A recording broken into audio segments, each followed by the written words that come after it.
ममता बनर्जी में और मोदी में कोई फर्क नहीं है। बीजेपी को लाने वाले, बीजेपी को मजबूत करने वाले ममता बनर्जी खुदा को इस्तेमाल कर रहे हैं। हिंदू ब्राह्मण हूँ, मेरा गोत्रा शांडिलिया है, तो भाई मैं क्या हूँ? बंगाल के 27% मुसलमान, 22% दलित, जिनका वर्ना सिस्टम से कोई ताल्लुक नहीं है, इनका क्या रोल है आपके दिमाग में? ताकत क्या है आपकी इस इलेक्शन में? हमारी ताकत, हमारे पार्टी का जहाँ पे भी जो ऑर्गेनाइजेशन है वो हमारा बहुत बड़ा स्ट्रेंथ है। लेफ्ट और कांग्रेस तो खैर एक्सपायरी डेट हो चुकी है उनकी। लेकिन आरोप तो आप पर लग रहे हैं कि आप बीजेपी की प्लान बी या बी टीम है। देखिए, ममता बनर्जी ने बंगाल के मुस्लिम माइनॉरिटी को समझा कि वो अगर सर पर पल्लो पहन लेंगे तो हम लोग थाली मारें, वो अगर अल्लाह अकबर कह दे तो हम थाली मारें। ममता या मोदी, बीजेपी या टीएमसी, अगर किसी को समर्थन देना हुआ तो किसे देंगे? ये सवाल जो है मेरी ईगो को बड़ा अच्छा तस्कीन पहुंचाता है। इस इलेक्शन में किसी से अलायंस नहीं है। उत्तर प्रदेश में भी चुनाव होने हैं। उत्तर प्रदेश हमारे लिए जंग का मैदान उत्तर प्रदेश रहेगा। ममता बनाम मोदी हुए, ओवैसी कहाँ है? अगर हम नहीं होते तो इतनी बड़ी सीनियर जर्नलिस्ट आकर हमारा इंटरव्यू लेती। पश्चिम बंगाल की राजनीति में अब ऑल इंडिया मजलिसे इत्तेहादुल मुसलमीन की एंट्री हो चुकी है और हमारे साथ हैं उस पार्टी के अध्यक्ष असदुद्दीन ओवैसी साहब। ओवैसी साहब, स्वागत है आपका। बहुत शुक्रिया। जानना चाहेंगे कि आखिरकार बंगाल में एंट्री में इतनी देर क्यों हो गई और इतनी ही सीटों पर क्यों लड़ रहे हैं आप? नहीं, देरी तो नहीं हुई।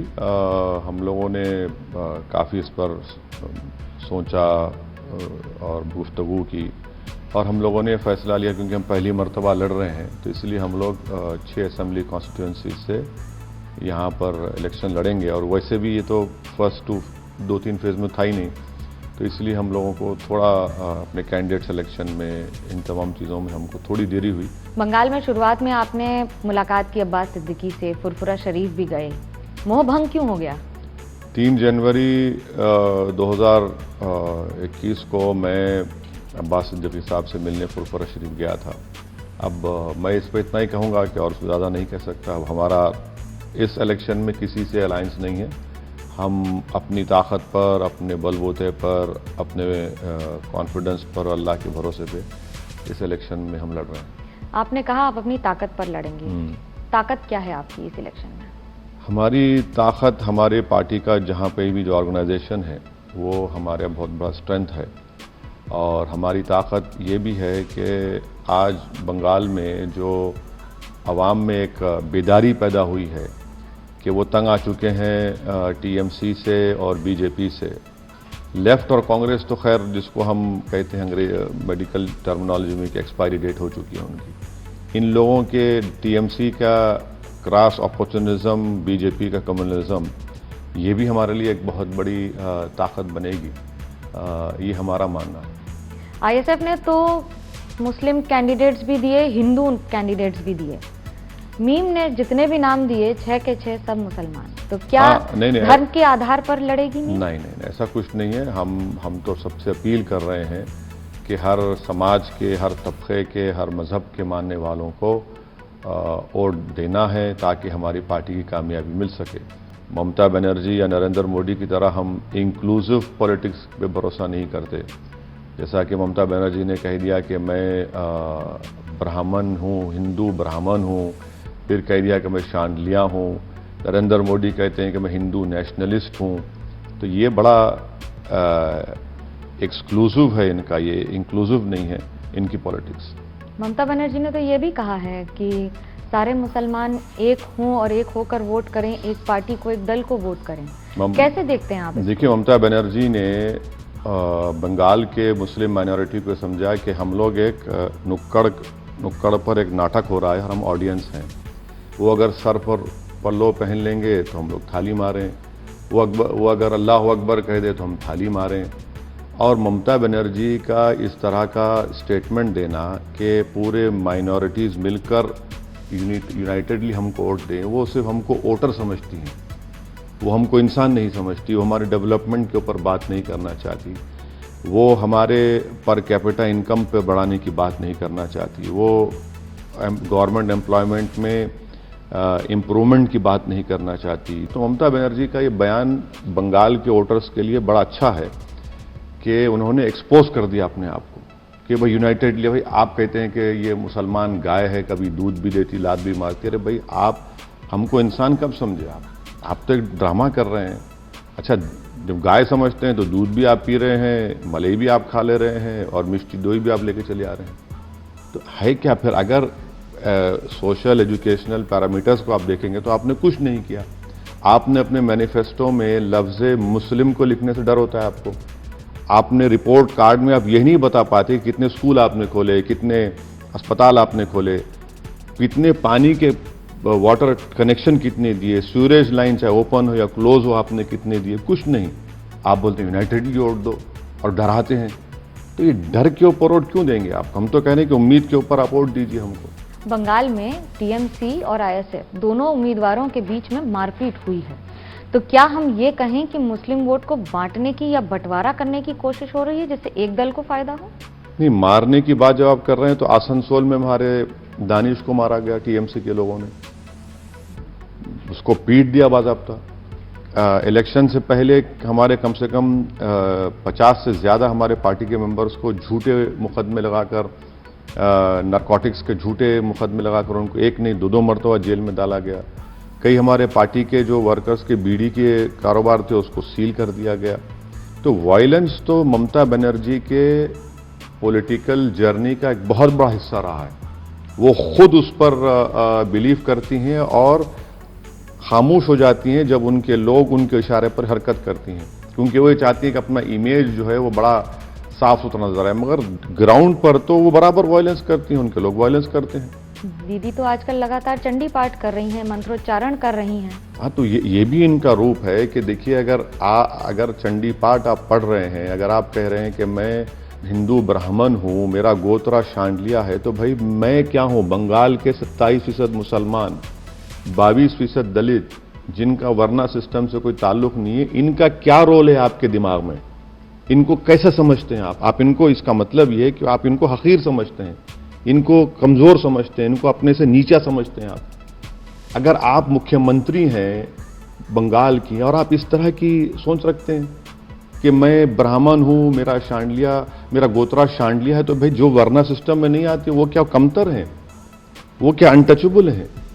आप बताइए, इनको कहना चाहिए। और फिर ऊपर से कहती हैं कि यूनाइटेडली वोट दो। क्यों नहीं ममता बनर्जी कहती कि मैं पूरे जिसका गोत्रा शांडिलिया उनसे कह रहा हूं कि यूनाइटेडली मुझे वोट दें? क्यों नहीं कहती कि जो हिंदू ब्राह्मण है मुझे वोट दें? ये इनका ये जो है ना, ये बड़ा एक्सक्लूसिव पॉलिटिक्स इनकी रहा है। और ममता बनर्जी में और मोदी में कोई फर्क नहीं है, बिल्कुल कोई फर्क नहीं है। मैं एम्पिरिकल डेटा के साथ इनकी जो पॉलिटिकल जर्नी रही, क्या हम भूल सकते हैं कि 30 अप्रैल 2002 को गुजरात जेनोसाइड के ऊपर लोकसभा में मोशन के ऊपर डिबेट हो रही थी, तो यही टीएमसी ने वाजपेयी हुकूमत का साथ दिया और उनको इनाम मिला। 30 सितंबर 2003 में या 2 में उनको मिनिस्टर बना दिया गया। मैं अपनी आंखों से देखा हूं, 2004 में जब मैं एमपी बना, यही ममता बनर्जी ने उस वक्त आपके डिप्टी स्पीकर अकाली दल के होते थे, उनके सामने जाकर ये कहा कि पूरे बांग्लादेशी घुस चुके हैं बंगाल में। आज आप एनपीआर एनआरसी की बात करते हैं। बीजेपी को लाने वाले, बीजेपी को मजबूत करने वाले ममता बनर्जी हैं। और बीजेपी का वोट बैंक बड़ा है तो लेफ्ट और कांग्रेस की वजह से। और आज बीजेपी का झंडा उठा कौन रहा है? यही लेफ्ट और कांग्रेस के वर्कर। तो ये लोग तो पूरा बीजेपी को तश्तरी में रख कर दिए बंगाल। लेकिन आरोप तो आप पर लग रहे हैं कि आप बीजेपी की प्लान बी या बी टीम है, जो ठीक वहीं चुनाव लड़ती है जहां बीजेपी को फायदा हो। बंगाल में भी यही आरोप लगा है आप पर, हर पार्टी ने लगाया है। नहीं, ये देखिए, मैं तो कहा हूं कि मैं इन तमाम के लिए एक लैला हूं, ये पूरे मेरे मजनू हैं। 2007 में जब नंदीग्राम हुआ था, उस वक्त लोकसभा में राज्यसभा के 35 से 40 एमपीज की मीटिंग हुई। सबने कहा कि हम 2 दिन के बाद जाएंगे, क्योंकि लेफ्ट की हुकूमत ने मुसलमानों की और गरीबों की ज़मीन छीन ली है। अचानक दूसरे दिन पीएमओ के दफ्तर से सबको फोन आया कि मत जाइए। हमने कहा हम जाएंगे। सिर्फ 2 मुस्लिम एमपीज गए थे, जिसमें मैं और अब्दुल वहाब साहब जो मुस्लिम लीग के हैं। उनको आप पूछ लीजिए एक एक बात जो मैं कह रहा हूं। हम जब एयरपोर्ट पे पहुंचे तो कौन हमको रिसीव करने आया था? शुभेंदु आया था। और फिर जिस जगह पर हमको जाना था वहां पर मोटरसाइकिल पर हमको लेकर गए, लेफ्ट वाले बॉम्ब फेंके हम पर। फिर शुभेंदु के लोग हमको खैर उस जगह पर ले गए, वापिस जब हमको लाकर एयरपोर्ट छोड़ा गया तो ममता बनर्जी मुझसे 5 मिनट टेलीफोन पर गुफ्तगू की और 10 मरतबा मुझे थैंक यू कहा। फिर सेंट्रल हॉल में मिली और मुझसे कही कि Owaisi ji thank you, only you 2 Muslim MPs came to Nandigram. आज हम बी टीम हो गए। आपने तो खुद बीजेपी का साथ दिया था ना, बीजेपी को आपने लाया यहां पर, और जितना बीजेपी का 40% वोट हुआ है तो क्या कांग्रेस लेफ्ट जिम्मेदार नहीं है? ये कब तक अपने गिरेबान में झांक कर अपना इंट्रोस्पेक्शन क्यों नहीं करते, सेल्फ इंट्रोस्पेक्शन? भाई आज के मुस्लिम यूथ में एक अवेयरनेस है, एक एप्रिसिएशन है और एक कॉन्फिडेंट है, और वो चाहता है कि भाई मुझे भी तो लीडरशिप का मौका मिले, और उस एस्पिरेशंस को एमआईएम पार्टी रिप्रेजेंट करने की कोशिश कर रही है। आपने युवाओं की बात की, जो युवा गुमराह हो रहे हैं, जो युवा क्राइम के रास्ते पे जा रहे हैं, एक्सट्रीम क्राइम के रास्ते पे जा रहे हैं, उनके लिए क्या संदेश है असदुद्दीन ओवैसी का? नहीं, अगर वो युवा को अगर हम कॉन्फिडेंस क्रिएट करते हैं, उनको एक राह दिखाते हैं कि भैया जमहूरियत में, डेमोक्रेसी में आइए, हिस्सा लीजिए, कैंडिडेट बनिए, लीडर बनिए और अपने मुकद्दर के फैसले आप करिए, तो उसमें बुरी बात क्या है? तो सबको खुश होना चाहिए। मीम नेशनल पार्टी कैसे बनेगी अगर सिर्फ मुसलमानों के हित की बात करेगी और मुस्लिम ही उम्मीदवार देगी? ये गलत बात है कि हम सिर्फ मुस्लिम उम्मीदवार देते हैं। मैं आपको बता रहा हूं कि हमने महाराष्ट्र में इलेक्शन लड़ा, बिहार में लड़ा, झारखंड में हमने इलेक्शन लड़े, कर्नाटका में हमने इलेक्शन अब तक लड़े, यूपी में हमने लड़ा, तो वहां पर हमने सबको टिकट दिया है। ये बात आपकी सही है। जहां तक वेस्ट बंगाल का हम जो 6 कैंडिडेट खड़ा किए, ये बात सही है, मगर अगर आप देखेंगे यूपी में, झारखंड में, बिहार में, कर्नाटक में, आंध्र प्रदेश में, तेलंगाना में हमने सबको टिकट दिया है, और हमारे पार्टी से कई लोग कामयाब भी हुए। आज भी हैदराबाद में मिसाल के तौर पर हमारे 44 म्युनिसिपल कॉरपोरेटर्स हैं जो पहले स्ट्रेंथ थी। मेरे पास राजमोहन है, 4थी मर्तबा का कॉरपोरेटर है। जिस जगह पर अमित शाह आकर कैंपेन किए, जहां पर उस वार्ड में अमित शाह आकर कैंपेन किए, वहां पर बीजेपी हारी। क्यों? वहां पर 15,000 के करीब हमारे बंगाल के बंगाली भाई बहन रहते हैं, वो जेवर पे आर्ट का काम करते हैं, वहां कामयाबी मिली। तो ये बात में सच्चाई नहीं है। बंगाल की जब बात करें तो राजनीति में ममता बनाम मोदी हुए, ओवैसी कहाँ है वहां पर? अगर हम नहीं होते तो इतनी बड़ी सीनियर जर्नलिस्ट आकर हमारा इंटरव्यू लेती। आपको कामकाज नहीं है क्या? आपको भी तो आपका इस इलेक्शन दौरान में तो आपका टाइम बड़ा कीमती होता है, तो आप अपना कीमती वक्त निकालकर इस दीवाने का इंटरव्यू ले रहे हैं, तो शायद इस दीवाने का कुछ तो रोल होगा। हम तो बंगाल में आने वाले हर व्यक्ति का नहीं, इंटरव्यू से करते हैं। आप हर व्यक्ति का तो नहीं करते हैं ना, बड़े व्यक्ति का। ना चलिए, आपने कुछ हमको बड़ा तो समझ लिया, ये आपका बड़ापन है, मैं आपका शुक्रिया अदा करता हूं।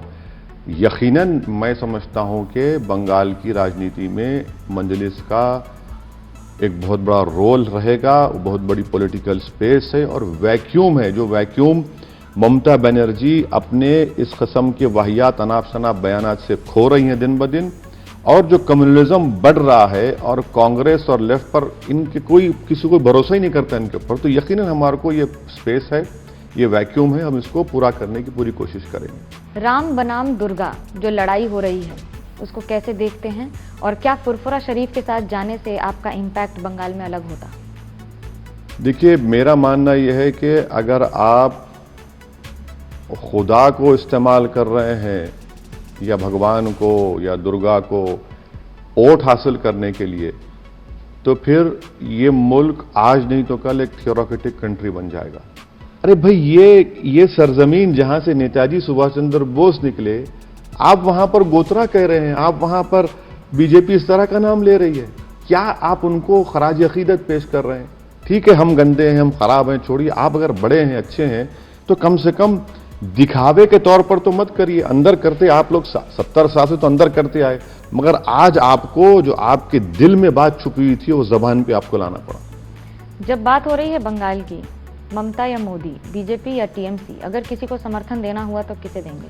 देखिए, ये सवाल जो है मेरी ईगो को बड़ा अच्छा तस्कीन पहुंचाता है, बट मुझे पहले लड़ना है, मुझे जीतना है। जीतने के बाद इंशाल्लाह हम ये सवाल का जवाब दे सकते हैं, मगर अभी इतनी जल्दी है, मैं हवा में नहीं उड़ सकता हूँ, ना मुझे उड़ने का शौक है। उत्तर प्रदेश में भी चुनाव होने हैं, हाँ, महीने आइंदा- बाकी हैं, कितनी तैयारी, क्या बहुत तैयारी कर रहे हैं। उत्तर प्रदेश हमारे लिए सबसे बड़ी हमारे लिए कोशिश, सबसे बड़ा हमारा मैदान, पॉलिटिकल जंग का मैदान उत्तर प्रदेश रहेगा। मैं बहुत उत्तर प्रदेश को जा रहा हूं, हमारे ऑर्गेनाइजेशन को स्ट्रेंथन कर रहे हैं। हमने अपने वहां पर कॉन्स्टिट्यूंसीज को आइडेंटिफाई किया है। क्या वहां पर भागीदारी रहेगी, कितनी सीटों पर चुनाव लड़ेंगे, अब ये या वोटिंग परसेंटेज को देखकर कैसे अपने आंकड़े नहीं, अभी इतनी जल्दी ये सवाल का जवाब देना बहुत गलत होगा, क्योंकि चुनाव आते आते बहुत से रास्ते से बदल जाते हैं, हवा बदल क्या क्या होता है। पर हम तो जैसा ही चुनाव खत्म होगा, मैं कंप्लीटली उत्तर प्रदेश में जाकर अपना ज़्यादा टाइम वहीं पर दूंगा। और आखिरी सवाल, बंगाल में है, क्या खाया सबसे ज्यादा स्वाद में, क्योंकि आप हैदराबाद से हैं, वहाँ की बिरयानी की टक्कर नहीं, लेकिन बंगाल में क्या सबसे ज्यादा आपने स्वाद लिया? देखिए, मैं जो है ना, खाने के मामले में इतना चूजी नहीं हूँ। यकीनन ये सरजमीन में बेहतरीन से बेहतरीन यहाँ पर खाने हैं, और मुझे लोग बुलाए भी हैं, मैंने उनका खाना खाया भी है। ये जो इंक्लूसिवनेस बंगाल की है, हर उसमें वो बरकरार रहे बस। बंगाल को जाना जाता है मिठास के लिए, लेकिन आजकल थोड़ी सी कड़वाहट, थोड़ी सी खटास है राजनीति में। दिलचस्प होगा देखना कि आखिरकार बंगाल की जनता किसके साथ रहती है और किसको खास बनाती है। इस फिलहाल खास पेशकश में इतना ही।